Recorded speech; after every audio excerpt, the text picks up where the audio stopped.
Atteint d'une cardiopathie congénitale, Christophe est diagnostiqué à l'âge de 30 ans. Un jour, il se retrouve en soins intensifs et a moins d'une semaine pour recevoir un cœur.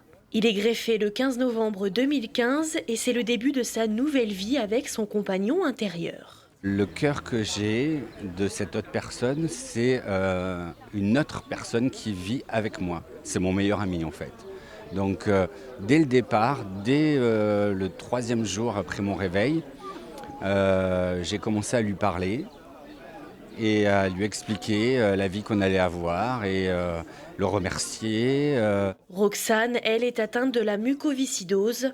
Possédant trop d'anticorps, elle bénéficie d'abord d'un don de plasma puis de poumons. Sa greffe le 13 octobre 2016 est alors une véritable renaissance. Vous redécouvrez à nouveau la vie et comme vous l'avez jamais vécu, parce qu'en fait depuis que je suis née, j'ai la muco, donc j'étais essoufflée, fatiguée et puis grâce à ces poumons j'ai pu revivre, franchir les montagnes, des sommets et c'est juste merveilleux. L'histoire de Raymond est quant à elle exceptionnelle. Atteint d'insuffisance rénale, il est greffé une première fois un vendredi 13. Quelques années après, il a besoin d'une nouvelle greffe et reçoit un rein encore une fois un vendredi 13. Si je devais donner une image au don d'organes, vous imaginez une course de relais en athlétisme.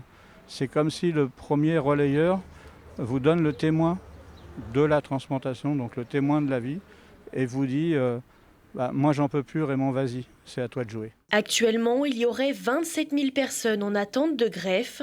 Selon la loi, tout le monde est donneur, sauf refus exprimé de son vivant. Malgré cela, trouver un greffon reste très compliqué. On demande toujours un témoignage auprès des proches.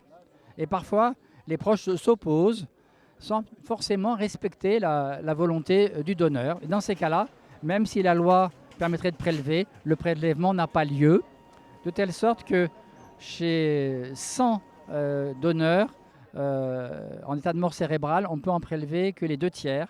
Pour favoriser le don d'organes, plusieurs associations comme Greffe Plus, France Adot et l'association Grégory Le Marchal se mobilisent pour installer des panneaux de sensibilisation en France. C'est le cas du Fontanil-Cornillon qui est le 2e village français et le premier en Isère à être ambassadeur du don d'organes.